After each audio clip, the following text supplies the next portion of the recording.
កសិករខ្មែរនៅក្នុងខេត្តកំពង់ធំមួយរូបហ៊ានផ្លាស់ប្ដូរទម្លាប់ដែលពីមុនតែងតែប្រើជីគីមី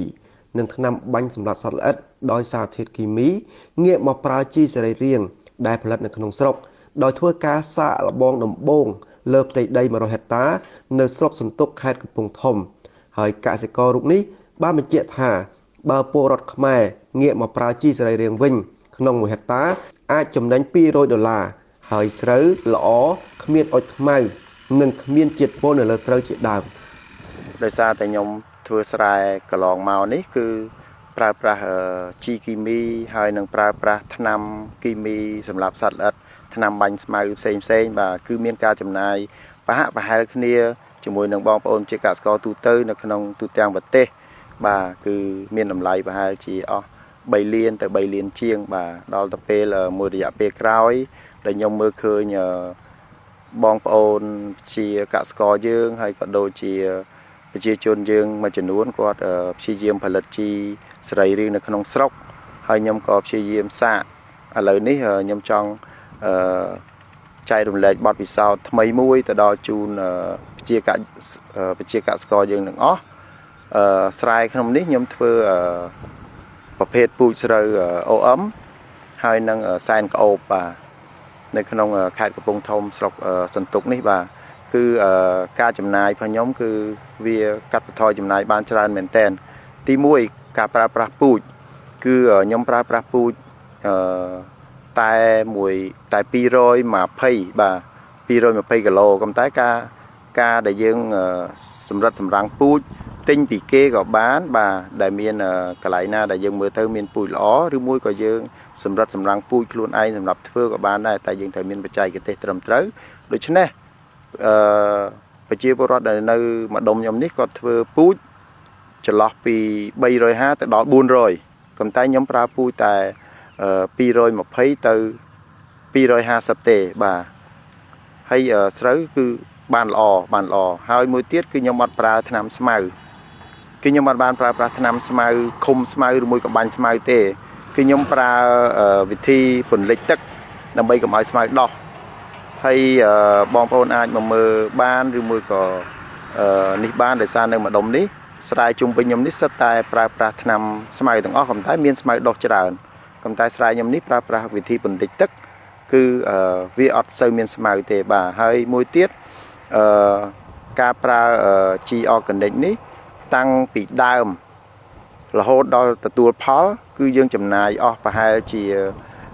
តែ2លានទេបាទតាំងថ្នាំសត្វល្អិតតាំងថ្នាំជំនួយលូតលាស់ថ្នាំជំនួយផ្កាផ្លែរហូតមកដល់ទទួលផលនេះគឺយើងចំណាយអស់តែ2លានទេអញ្ចឹងខ្ញុំចង់ជម្រាបបងប្អូនដោយសារតែឃើញបងប្អូនជាកសិករយើងមានបញ្ហាចំណាយច្រើនហើយដល់ពេលតម្លៃស្រូវធ្លាក់ទាបមានការខាតបង់ច្រើនអញ្ចឹងខ្ញុំចង់ប្រៀបធៀបការធ្វើស្រូវនេះទៅជាមួយនឹងមុខរបរផ្សេងទៀតវាប្រហាក់ប្រហែលគ្នាគឺយើងព្យាយាមធ្វើម៉េចយើងរកបច្ចេកទេសថ្មីដើម្បីកាត់បន្ថយចំណាយដើម្បីទទួលបានទិន្នផលខ្ពស់នៅពេលដែលយើងអាចទទួលទិន្នផលខ្ពស់ហើយយើងកាត់បន្ថយចំណាយបាននៅពេលដែលជួបហានិភ័យដោយស្រូវធ្លាក់ថ្លៃអញ្ចេះគឺយើងអាចខាតនៅក្នុងរូបភាពខាតតិចតួចក៏តែបើសិនជាមានទីផ្សារតម្លៃស្រូវឡើងពី900 1000ឬ1000ជាងយើងអាចចំណេញច្រើនបាទអ្នកធ្វើច្រើនចំណេញកាន់តែច្រើនអ្នកធ្វើតិចអាចចំណេញទៅតាមនឹងបាទហើយដូច្នេះហើយខ្ញុំចង់ផ្ដល់ជាបទពិសោធន៍ហើយសម្រាប់បងប្អូនយើងទូទៅហើយបើសិនមានការអីបងប្អូនអាចតាក់ទងសួរនាំពីបច្ចេកទេសបានបាទដោយសារតែឥឡូវនេះពួកខ្ញុំចាប់ផ្ដើមច្រូតថ្ងៃនេះគឺទិន្នផលខ្ញុំបានបើសិនជាការ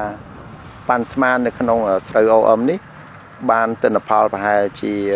ចន្លោះពី4តោនជាងបាទ4តោនជាងទៅ5តោនចំណែកស្រូវសែនក្អូបនោះប្រហែលជាទិន្នផលជិត4តោនបាទដោយសារតែខ្ញុំមើលឃើញបញ្ហាទី1គឺការពាក់ព័ន្ធទៅនឹងសុខភាព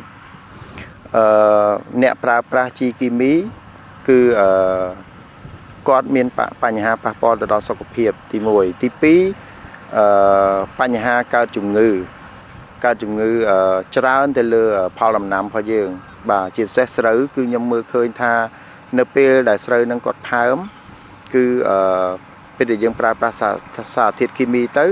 បានន័យថាអាក្របវាកំពុងតែចេញហ្នឹងវាមានសន្ទាប់មួយទៅវាស្ដើងដល់ពេលយើងប្រើប្រាស់ថ្នាំសារធាតុគីមីឬមួយក៏ថ្នាំសត្វល្អិតឬមួយក៏ថ្នាំអីផ្សេងប៉ះពាល់វានាំឲ្យលាកអញ្ចឹងនៅស្រូវនៅខាងខ្ញុំម្ដុំនេះភាគច្រើនវាមានជំងឺអុចនិងជំងឺខ្មៅនិងជំងឺស្ករអត់ដាក់គ្រាប់ហ្នឹងវាមានបញ្ហាច្រើនមែនទែនរហូតដល់ថ្នាក់20ទៅ30% បាទហើយមួយទៀតបញ្ហាដីបាទវាធ្វើឲ្យដីយើងរឹងវាធ្វើឲ្យដីយើងបាត់អេកូស៊ីស្ទឹមដែលមានប្រព័ន្ធសត្វល្អិតនៅខាងក្រោមដូចជាចលែននិងសត្វផ្សេងបាទដល់ពេលយើងប្រើសារធាតុជីសរីរាង្គគឺជួយកែប្រែដីហ្នឹងឲ្យល្អឡើងវិញហើយ